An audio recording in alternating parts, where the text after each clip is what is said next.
We're a few minutes away from the opening bell on Wall Street, and one that could be a potentially positive start to the trading week after some decent earnings from the banks this morning, Bank of America and Goldman Sachs. But watching a couple other movers here. Let's start with Boeing. Shares of Boeing in focus after Delta Airlines said it will buy at least 100 of the plane maker's 737 MAX jets to add to its fleet. As Delta continues to deal with high fuel and labor costs, CEO Ed Bastian says, quote, "It's an important addition to Delta's fleet as we shape a more sustainable future for air travel with an elevated customer experience, improved fuel efficiency, and best-in-class performance." So you couple this news, guys, with Boeing CEO Dave Calhoun giving a pretty bullish take to the FT on the state of demand. Boeing shares clearly deserve to be in focus. Yeah, a few things swirling around Boeing here on the day, and certainly with the Delta order. And I'd actually asked Delta CEO Ed Bastian about that last week, just kind of trying to get ahead of what may come in the future.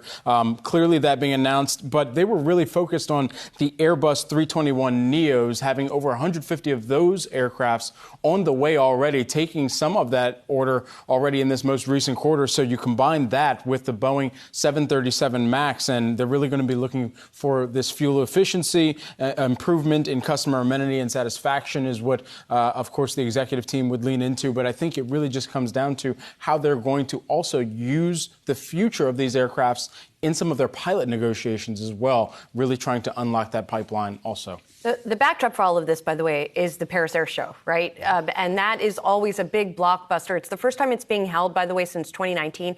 Always a lot of deals come out of this. And there are two main plane makers. We're talking about Boeing on the one hand and Airbus on the other. And $21 billion worth of orders is what's at stake here at this show.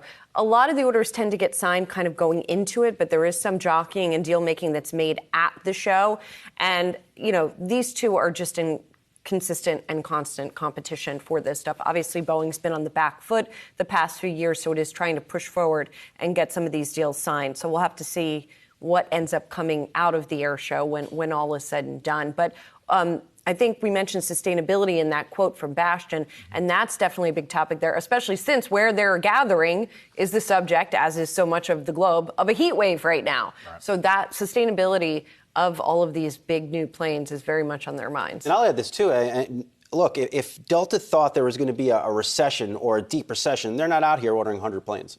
No, and they get delivered over multi-year agreements, too. So even then, with the Airbus 150 planes that they ordered, they have them on the way. But as you kind of continue to look through when those get delivered and when they get implemented into flight schedules and the training that's also factored into those schedules as well, I think that's exactly where, over time, recession or not, they're going to be planning for this well in advance. There's also some optionality built in these contracts. So it's not like an ironclad, we're you paying will take for these all 100 planes and we will find you. We tend to, and they don't usually tell us directly how much they're paying for these planes. Right. It tends to be reported on and we don't get all the details. So there definitely could be some caveats within that contract.